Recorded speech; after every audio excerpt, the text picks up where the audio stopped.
El Núcleo Milenio para mejorar la salud mental de adolescentes y jóvenes IMAI, Centro de Excelencia de la Iniciativa Científica Milenio, financiada por ANID, presenta Sintoniza tu salud mental. Un espacio dedicado a la difusión del conocimiento científico sobre bienestar emocional, psicológico y social en Radio Universidad de Chile, 102.5 FM y radio.uchile.cl. Conduce la periodista Antonella Esteves. Sintoniza tu salud mental.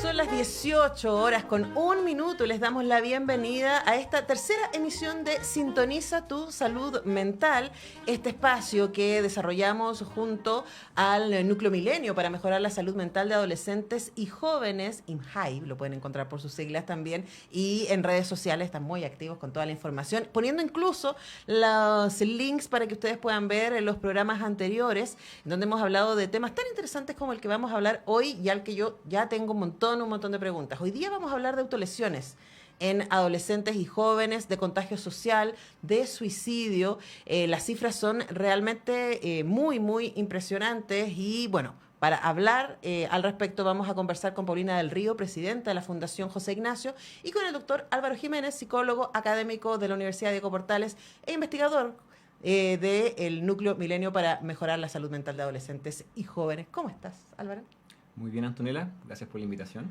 Bueno, gracias a ti por acompañarnos y ayudarnos a pensar respecto a qué está pasando con nuestros y nuestras jóvenes y adolescentes, es cierto, se está haciendo cada vez más común en los espacios educativos y también en la familia, ¿cierto? Empezar a darnos cuenta de, por ejemplo, las autolesiones, que son, quizás usted lo está pensando, esta idea de estos cortecitos que muchos jóvenes y adolescentes se hacen en la piel, y que he escuchado yo por ahí, tiene que ver con maneras de dejar escapar también dolores, depresión, ansiedad y otras cosas. ¿Cómo llegamos a ese lugar?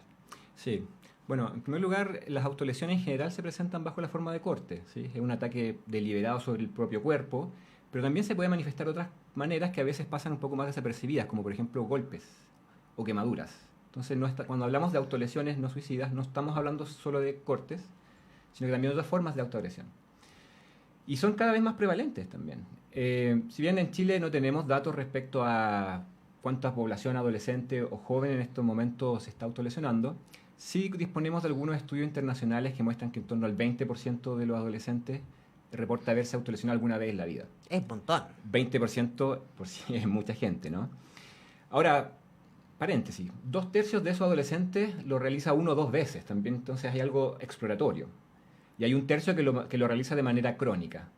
Muchas veces una de esas personas llegan a atenderse en salud mental y de hecho si uno hace alguna estimación respecto a cuántos adolescentes que están siendo tratados hoy en salud mental, más del 50% reporta haberse autolesionado alguna vez. Uh-huh. Entonces, claro, es mucha gente en términos de la población en general, sobre todo adolescente y joven, pero también, sobre todo, de la población que recibe tratamiento en salud mental. Tú preguntabas cómo llegamos a esta idea. Bueno, para responder a esa pregunta tenemos que primero responder para qué sirve, ¿no? Porque es paradojal, ¿no? ¿Cómo agredirse a sí mismo, generarse dolor para hacer frente al dolor? Claro. ¿No? Es paradojal, ¿no? Y una de las funciones fundamentales de las autolesiones no suicidas es, como lo dicen los mismos adolescentes, generar una forma de alivio, de descarga, de regulación de ciertas emociones que son intolerables. Típicamente angustia, rabia, tristeza. Es decir, el hecho de autolesionarse permite hacer frente a este malestar intenso que no sé manejar de otro modo. Y parece que el cuerpo es algo que tenemos ahí disponible para lidiar con estas emociones. Y piensa en lo siguiente, cuando uno se angustia, es muy difícil poder localizar esa angustia, ¿no? Es como algo deslocalizado, que está ahí en una nube, ¿no? y que nos cuesta controlar. Cuando tú logras transformar esa angustia en dolor físico, que es visible, que está localizado en una parte de tu cuerpo, eso ya genera una sensación de control sobre tu propio malestar. Y además es un gesto que tú realizas voluntariamente, ¿no? Entonces, de algún modo, recuperas cierta capacidad de acción sobre tu propio malestar. Y además lo localizas, lo materializas. Y eso genera alivio, sensación de control. Al mismo tiempo genera dolor. Al mismo tiempo que genera dolor. Pero es muy complicado, Álvaro, porque te escucho y pienso en dos cosas. Por un lado es si podemos asociar, ¿cierto?, esta idea de sentir otra cosa que no sea la angustia a otro tipo de actitudes que podrían ser autolesivas, aunque no necesariamente en el cuerpo, como por ejemplo drogas, alcohol, cierto, sexo sin consentimiento o descuidado, más bien lo pondríamos así, comer, etcétera. O sea, es como llevar para no sentir esto que estoy sintiendo y que me abruma, sentir otra cosa. Sí. Entonces, ¿podríamos relacionarlos con ese tipo de acciones también? Bueno, lo que tú describes, todos ellos podrían ser descritos como comportamientos de riesgo en general, ¿no? Y que son efectivamente un problema sobre todo en la población adolescente y joven, en adultos jóvenes. Y además estos comportamientos de riesgo tienen por un lado la dimensión de ir a jugar con los límites, ¿no? Son transgresivos muchas veces. Y a veces para los adolescentes es necesaria esta sensación de transgredir ciertos límites para sentir su propia existencia, para sentir una euforia respecto a su propia vida.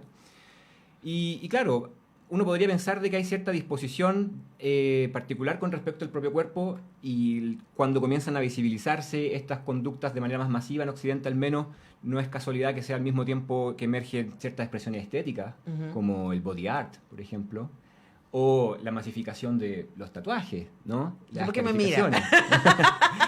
Iba a llegar ahí porque, bueno, la gente que no lo sabe, la gente que no está viendo en YouTube, yo tengo muchos tatuajes, Sí.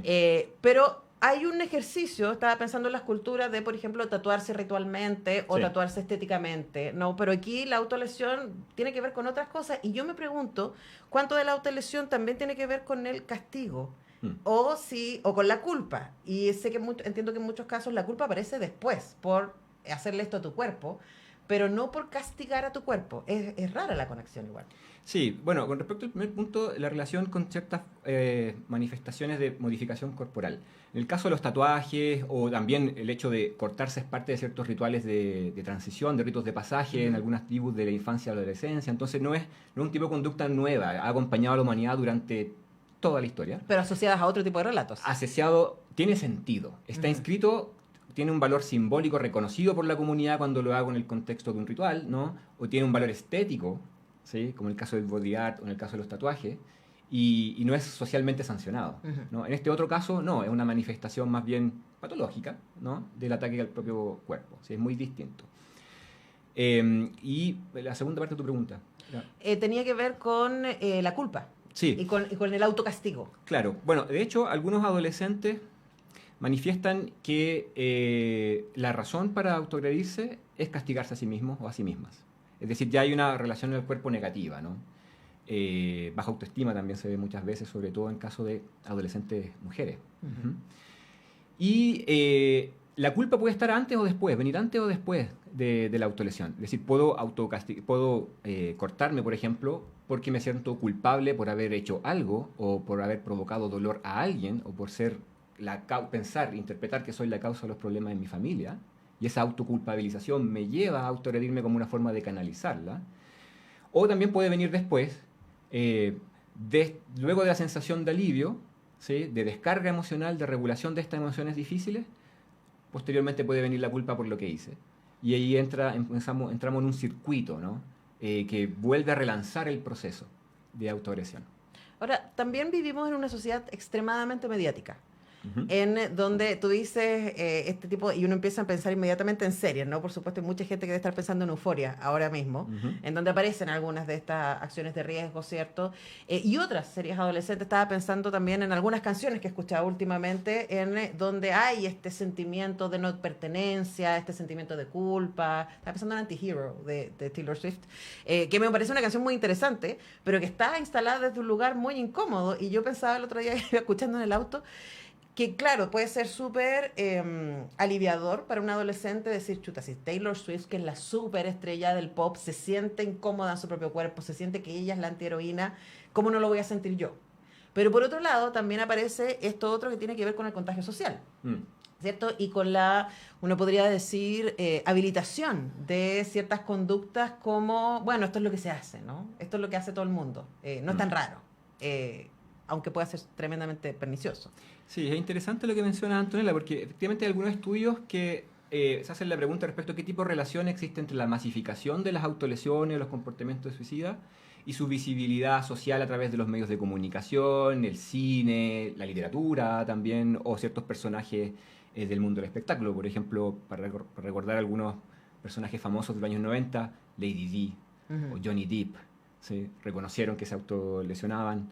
O también hay muchos grupos musicales que aparecieron en torno al año 2000, fines de los 90, principios del 2000, como Linkin Park, donde los personajes y las letras de las canciones hablaban explícitamente de las autolesiones, de los cortes, ¿sí? Explícitamente. Entonces hay algunos estudios que muestran esa asociación entre la mayor visibilidad social de este tipo de conductas y su mayor masificación en la población adolescente. Tú te hacías la pregunta, bueno, ¿será que percibimos de que es más normal, lo normalizamos y por lo tanto es legítimo? La pregunta por el contagio social que tú mencionabas. Bueno, precisamente con algunos colegas, Vania Martínez y Mónica Gerber, y nos hicimos esa pregunta respecto al... ¿Es cierto que podemos hablar de contagio social para hablar de comportamientos suicidas, por ejemplo? Hay un fenómeno en epidemiología que se llama efecto Werther, a propósito del joven Werther de Goethe, ¿no? Que es un joven que termina suicidándose y que generó una ola de suicidios en Alemania cuando fue publicado el libro. A partir de los 70 comienza esta discusión del efecto de contagio de los comportamientos suicidas llamado efecto Werther. Y bueno, ¿qué tanta evidencia hay para poder sostener esto? Hicimos una revisión de la literatura internacional y efectivamente lo que encontramos es que existe, el efecto Werther es real, ¿no? Hay un efecto de contagio, pero que no podemos asimilar al contagio que típicamente pensamos con las enfermedades transmisibles, como el virus, el coronavirus, ¿no? Sino que es un poquito más complejo que eso, ¿sí? Tiene que ver con, por un lado, bueno, conductas imitativas, tiene que ver con proximidad, conocer o no a personas que se autolesionan o han intentado suicidarse en algún momento de su vida. Tiene que ver también con el hecho de las normas sociales asociadas a este tipo de conducta. Si escucho que es cada vez más común, entonces eso abre una ventana de posibilidad de que no es tan raro, ¿no? Entonces, de algún modo, los estigmas en torno al comportamiento comienzan a caer. Y se puede ser visto como una salida posible. Es una salida posible, efectivamente. Entonces, hay varios estudios que muestran, por ejemplo, Anthony Bourdain. No sé si te acuerdas de... Por supuesto, me acuerdo y me duele. Bueno. Chris Cornell me duele más todavía. Bueno, ese tipo de suicidios de celebridades tipo Chris Cornell o Anthony Bourdain, hay estudios que muestran de que aumentaron los suicidios post-muerte, suicidios de estos personajes, pero que además tienen que ver con el modo en cómo los medios de comunicación cubrieron la noticia. ¿Sí? Entonces, el efecto Werther tiene que ver mucho también cómo los medios abordan esta problemática.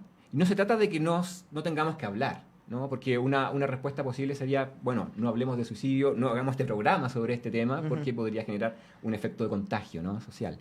No, el punto es que cuando es abordado de manera sensacionalista, cuando hay ciertos discursos que apuntan a describir con detalle el método de suicidio y otro tipo de características, bueno, aumenta la probabilidad de que se manifieste este contagio.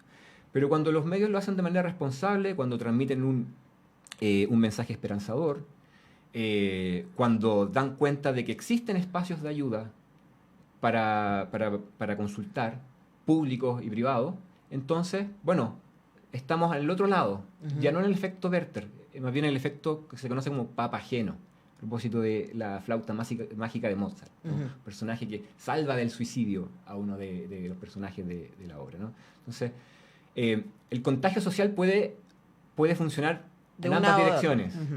Una dirección negativa, por decirlo de algún modo, en términos de aumentar la probabilidad de comportamientos suicidas, particularmente en adolescentes y sobre todo adolescentes mujeres, que es donde hay más evidencia que se observa este efecto de contagio social, o puede también operar de manera positiva, ¿sí? Como un factor protector, ofreciéndole a los jóvenes una oportunidad donde pueden pedir ayuda. Bueno, pero es que ahí tiene que ver con el relato, ¿no? Yo estaba pensando tanto en los relatos mediáticos, periodísticos, como los relatos de ficción, respecto a lo que tú decías, la esperanza y cómo se arma eso. O sea, un relato posible es decir, bueno, sí, Anthony Bourdain o Chris Cornell no lo lograron siendo famosos, queridos, admirados, exitosos, ¿cómo lo voy a lograr yo? Por un lado, ¿no?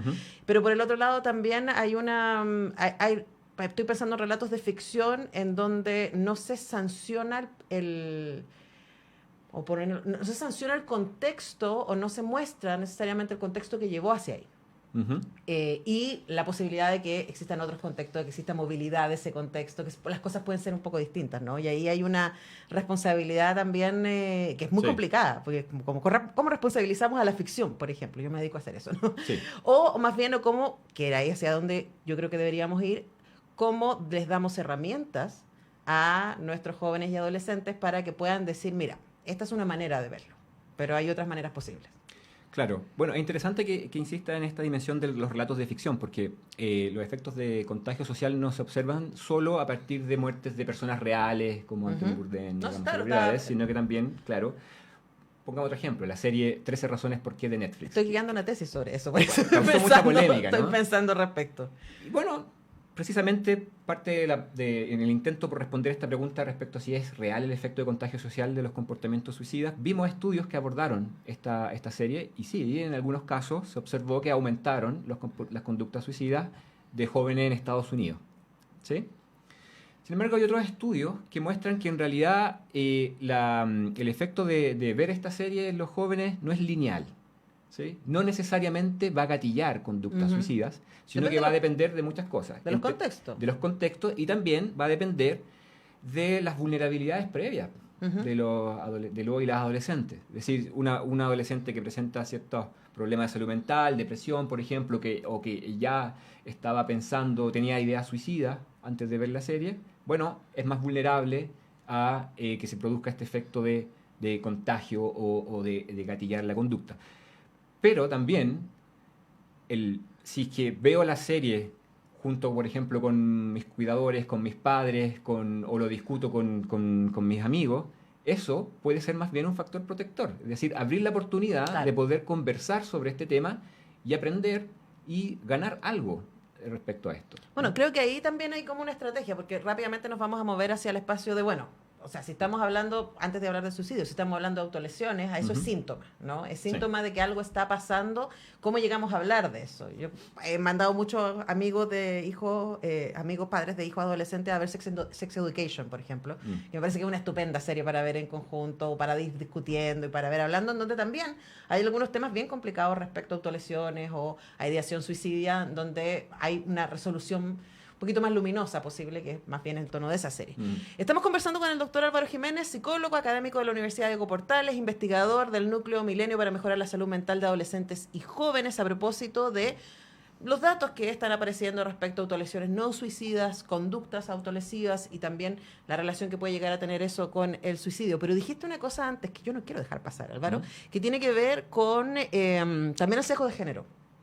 Hay un documental que está en YouTube, siempre yo lo recomiendo, que se llama The Mask You Live In, que habla acerca de la construcción del imaginario de lo masculino en Estados Unidos y hace la conexión entre estos disparadores, ¿no? Esta gente que entra y mata, y cuáles son los discursos culturales que hay alrededor. Y una cosa que aparece ahí de parte de expertos en salud mental es que a las mujeres adolescentes es más fácil cacharlas, un poco como detenerlas antes de situaciones autolesivas o peligrosas para otros, porque los síntomas asociados a la depresión son síntomas que asociamos a lo femenino, versus los varones en su entrenamiento cultural, que va más hacia la agresividad, hacia la ira, como la única emoción posible, van a tener más estas cosas así como explosivas, ¿no?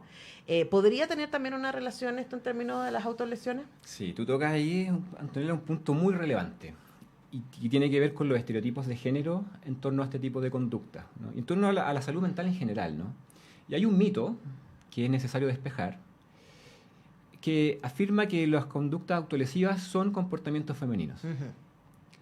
Y efectivamente uno podría decir que cuando uno va a un centro de salud mental, público o privado, y se hace la pregunta ¿quiénes tienen antecedentes de autolesiones?, uno va a encontrar fundamentalmente mujeres adolescentes que se han autolesionado. Pero eso es porque las mujeres consultan más. Ajá. ¿Sí? Hay estudios epidemiológicos en la población general, por ejemplo, escolar, que intentan despejar esta pregunta y muestran que no existe tanta diferencia entre hombres y mujeres respecto a conductas autolesivas. Lo que sí es cierto es que las mujeres se autolesionan fundamentalmente a través del corte, ¿sí? Mientras que los hombres lo hacen de otras maneras, por ejemplo, a través del golpe, golpearse a sí mismo. Club de la pelea. Club de la pelea o quemaduras, ¿sí? Algo tiene que ver con la disposición respecto a la propia sangre, ¿sí? Que tienen las mujeres en relación a los hombres, en comparación a los hombres. Es decir, no son comportamientos femeninos, son comportamientos que son observables tanto en hombres y mujeres, y si eso es así, eso significa entonces de que pareciera que hay un grupo importante de adolescentes y jóvenes hombres que no estamos viendo, ¿sí? Que está invisibilizado. Y está invisibilizado en parte porque estamos seteados pensando de que es una conducta femenina, pero también los propios hombres lo perciben así. Pienso en un ejemplo, un paciente adolescente que se cortaba y la primera persona que se lo dijo fui yo. Y le pregunté, bueno, ¿por qué no lo había conversado con sus amigos, con las personas con quien tenía confianza? Su respuesta fue muy clara. No, porque eso es una weá de minas, ¿sí? Entonces, eso ya te da cuenta de que hay ciertos mandatos de masculinidad y que están asociados a cómo se manifiestan los síntomas, si son expresables o no, ¿sí? Pero además eso tiene otras consecuencias, ¿no? O sea, sabemos por datos duros que los hombres se suicidan más que las mujeres, que tienen más temas de adicción grave, ¿cierto? Que tienen más situaciones de riesgo de manera constante, que tienen más accidentes al volante, que tienen más... O sea, es una y otra vez, pero en muchos casos porque las mujeres tenemos más espacio para pedir ayuda. Y lo mismo que te dijo tu paciente, ¿no? Esto es de mina. Es como no pensar, bueno, pero yo lo estoy haciendo, yo soy un varón y... O sea, es un coso de ser humano, ¿no? Más bien una expresión de dolor o de inquietud o de angustia que está cruzando a adolescentes transversalmente, diríamos. Sí, exactamente. Bueno, como tú decías, efectivamente hay más suicidios masculinos. Los hombres se suicidan más que las mujeres, ¿sí? Incluso hasta la relación sería de 4-1, 4 hombres por una mujer, ¿no? Sin embargo, las mujeres lo intentan más, realizan más intentos de suicidio. Y hay ahí también diferencias...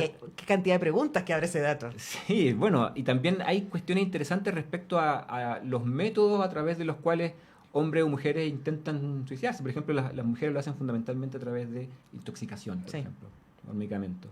Cambio, que hay más posibilidades de parar aquello, de intervenir. Bueno, hay un espacio, sí, claro, y también es más probable que sobrevivas. En cambio, los hombres tienden a escoger métodos más letales, como estrangularse, ¿no? O derechamente buscar algún tipo de arma blanca o de fuego para intentarlo. Entonces, la probabilidad de éxito también es mayor, ¿no? Entonces, pero también eso está mandatado.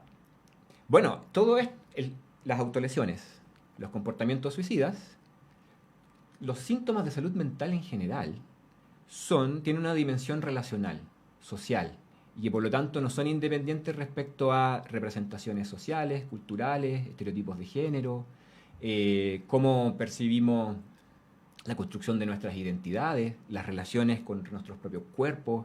Todo eso se transforma, ¿no? Y también se transforman las maneras de expresar el sufrimiento. Y pareciera que hoy en día una de las maneras, al menos en el campo salud mental, privilegiadas para expresar el sufrimiento entre adolescentes y jóvenes son las autolesiones.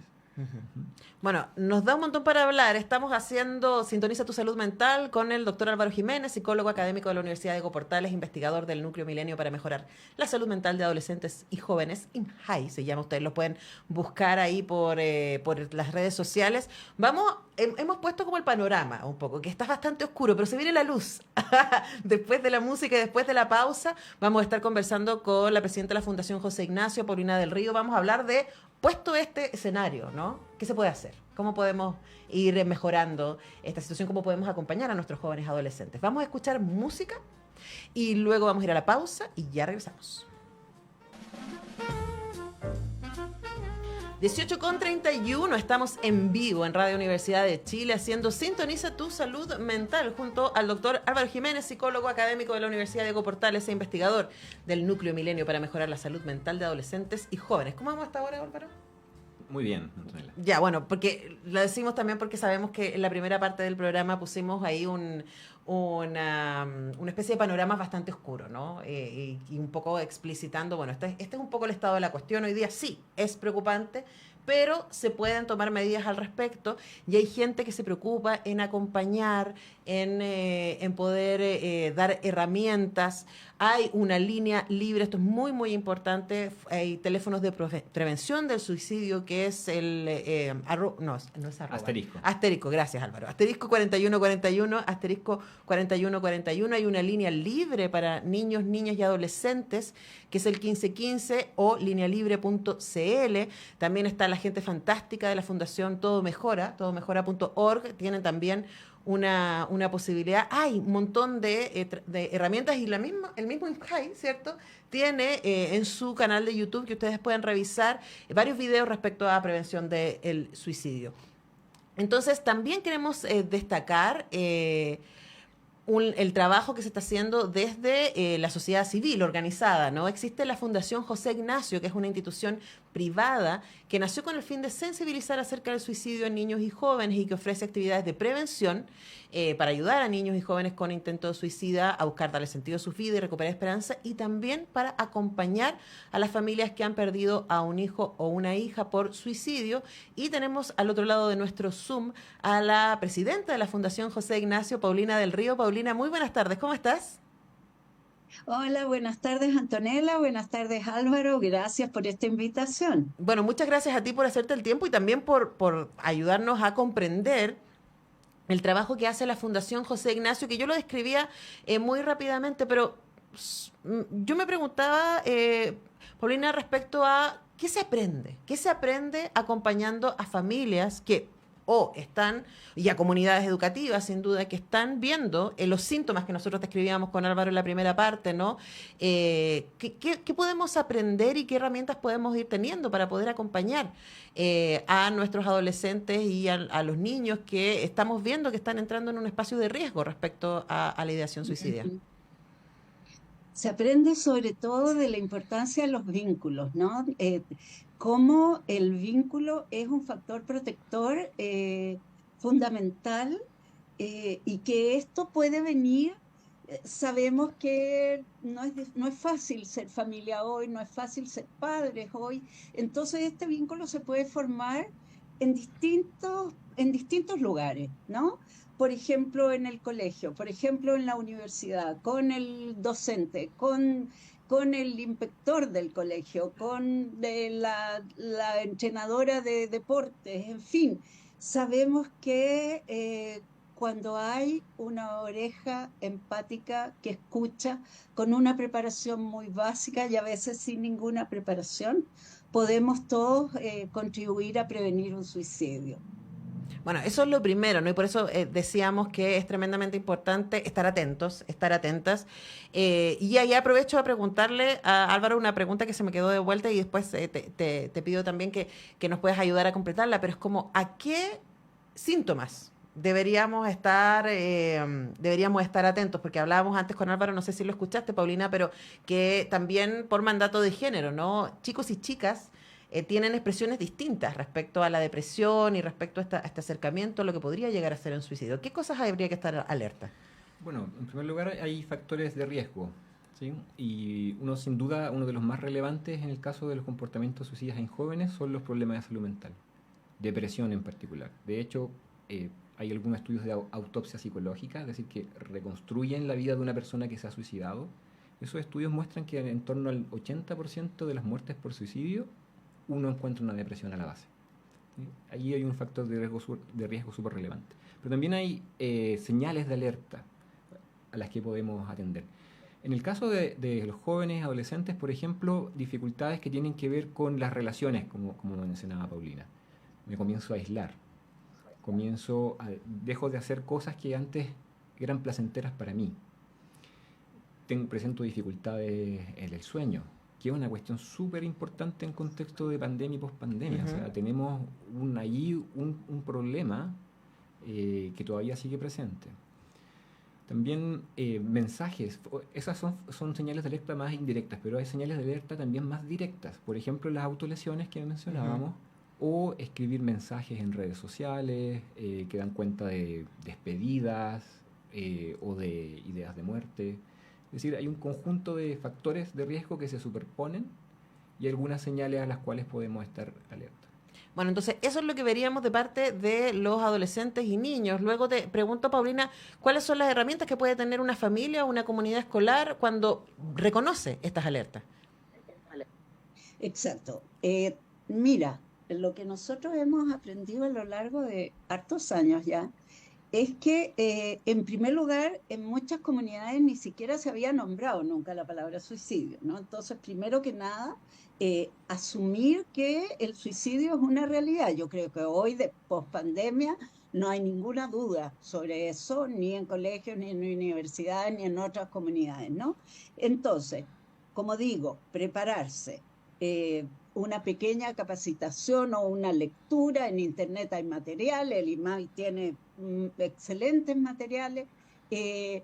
Estar atento. Y aquí no voy a decir nada nuevo, no estoy inventando la pólvora. Ver al otro, estar atento al otro. No esperemos que el otro nos venga a pedir ayuda, porque encima de todo lo mal que lo está pasando, lo vamos a obligar a que se va a mejorar solo si él viene a pedirnos ayuda, o ella o ella.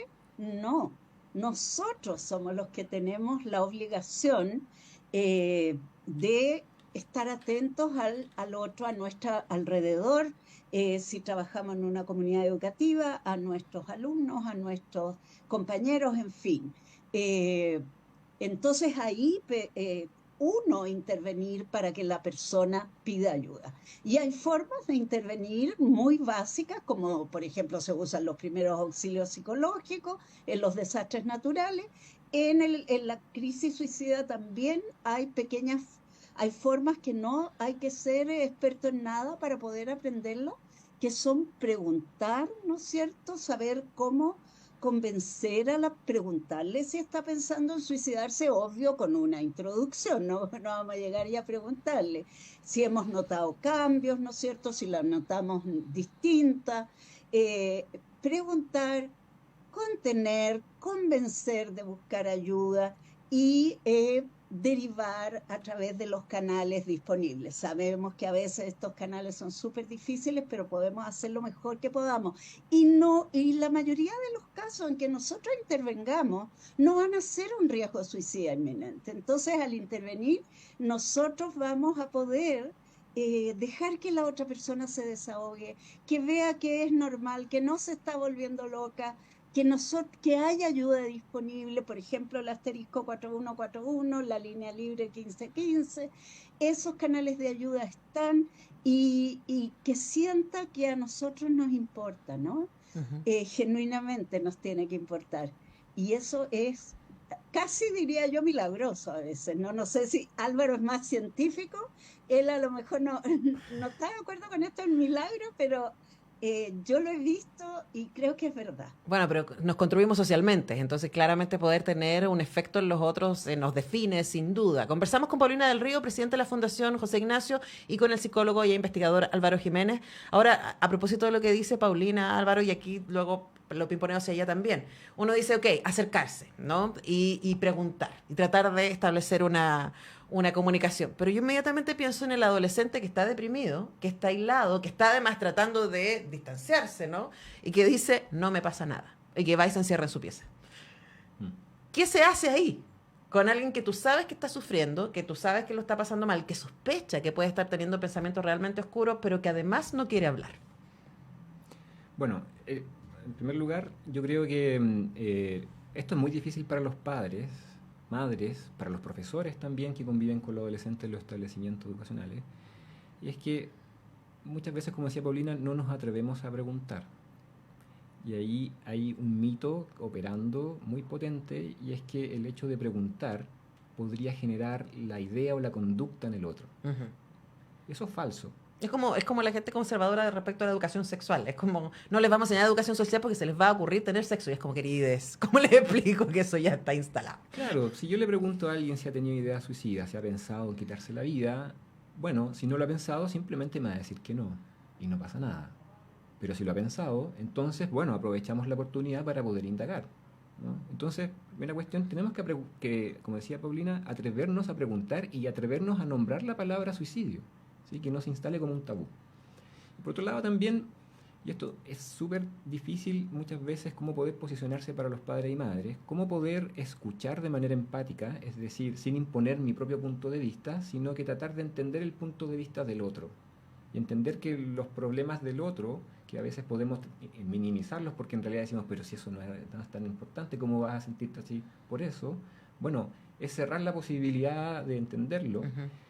Y hay que tratar de escuchar sin enjuiciar, sin hacer juicios de valor, ¿no? Abrir el espacio para que el otro nos exprese sus emociones, porque precisamente a propósito de lo que hablábamos de las autolesiones no suicidas, son un síntoma, como tú decías, y son un síntoma, entre otras cosas, de no tener canales para poder hablar acerca de lo que me pasa. Y además, muy importante, como lo decía Paulina, siempre subrayar el hecho de que hay espacios de ayuda disponibles. Y hay hoy en día en Chile cada vez más, por suerte. Entre ellos la Fundación José Ignacio, precisamente, que lidera Paulina. Claro que sí. Decíamos entonces que existen, Paulina también lo señalaba, estos espacios de apoyo, el asterisco 4141, el 1515 o linealibre.cl, también la web de todomejora.org. Pero preguntarte, Paulina, porque a propósito de lo que señalaba Álvaro, ¿no? Uno puede decir, claro, pero para los papás es muy difícil poder acercarse sin cuestionar, porque lo primero que aparece, justo hoy día yo estaba leyendo un tuit que decía eso mismo, que una de las primeras reacciones frente a alguien que está deprimido es, pero si no tienes razones para estar deprimido, si tienes una buena casa, si puedes estudiar, si aquí estamos, ¿no? Tratar de buscar razones o tratar de, y ahí yo me declaro culpable habiendo estado cerca de gente con depresión, de tratar de solucionar cosas prácticas cuando el dolor no está ahí, ¿no? ¿Cómo aprendemos a acompañar lo primero que tú decías? Yo he tenido depresión, gracias a Dios, hace unos 12 años que no estuve nunca más con depresión, y he tenido depresión mayor, ¿ya? Y sé que cuando uno está ahí piensa en morir todo el tiempo, porque estar deprimido grave, digamos, es horrible, ¿ya? Entonces, primero, si los papás nos cuesta tanto, entonces yo lo que les digo es, ustedes no intervengan, entonces dejen que intervenga otra persona, otro adulto, por supuesto, preparado, digamos, en el sentido que no va a ser el hermano de 19 que le va a traumatizar mucho seguramente, pero un adulto ya con cierta experiencia que pueda, que sea, como digo, un profesor jefe, un tío, su padrino, en fin, y que intervenga esa persona, no los papás, ¿ya? Alguien que tenga más llegada. Yo perdí a mi hijo de 20 años por suicidio. Van a ser ya este año 18 años. ¿Y qué haría distinto? Es haber hecho eso, haberme dado cuenta de que hay varias cosas que quería decir al respecto. ¿Qué hubiera hecho yo?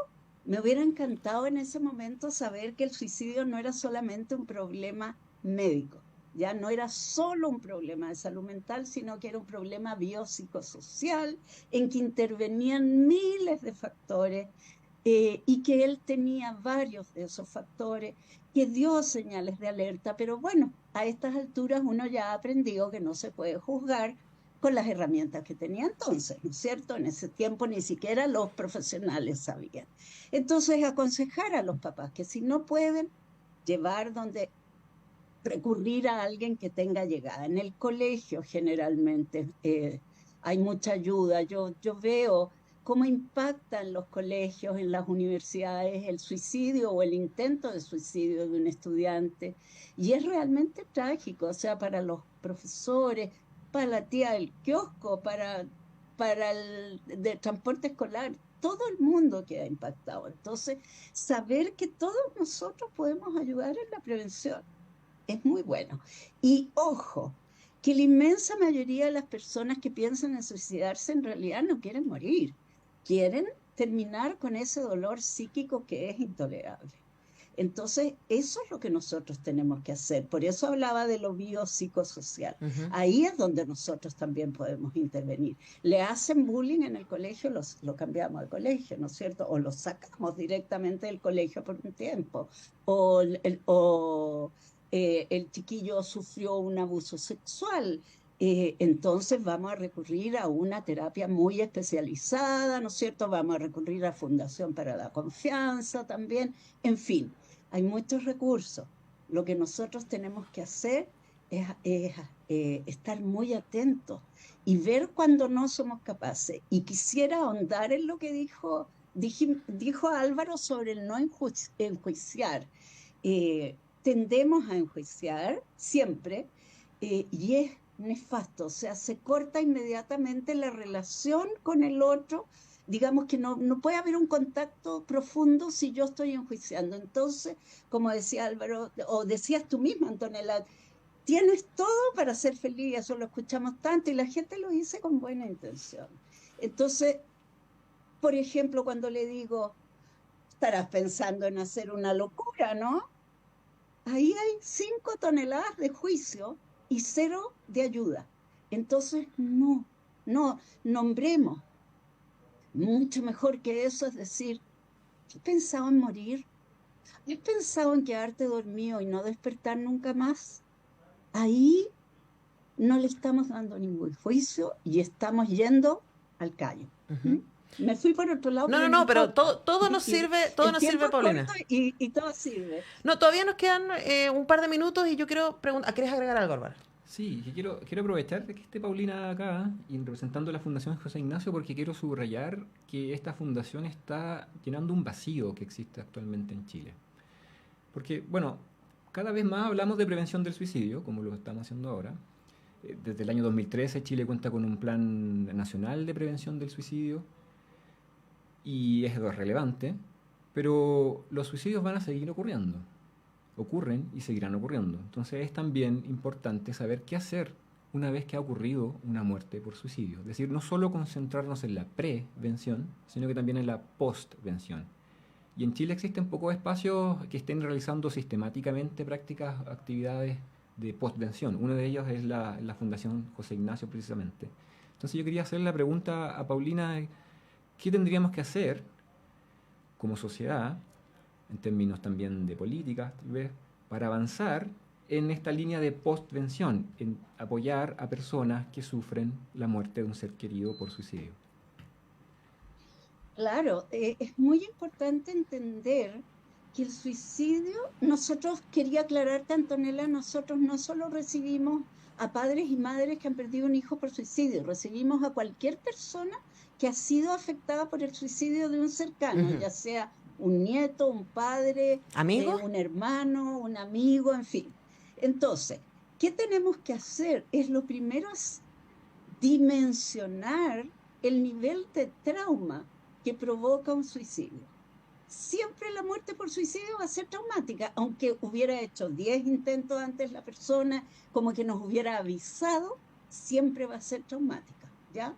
Imagínense el nivel de trauma, es un poco duro lo que voy a decir, pero el nivel de trauma de personas que han encontrado a su ser querido, ¿no es cierto?, después del hecho. Entonces, lo primero desde un tema de salud pública, diría yo, es comprender que aquí tiene que haber una oferta de tratamiento para el trauma. Eso es muy importante, porque el tema de los grupos de ayuda mutua, que estamos trabajando también en un proyecto del gobierno regional metropolitano, es ofrecer grupos de ayuda mutua más bien desde la sociedad civil y después incorporarlo. Ahora lo que se quiere es como incorporarlo también a las políticas públicas, pero son programas de bajo costo y de alto impacto que pueden ayudar a las personas y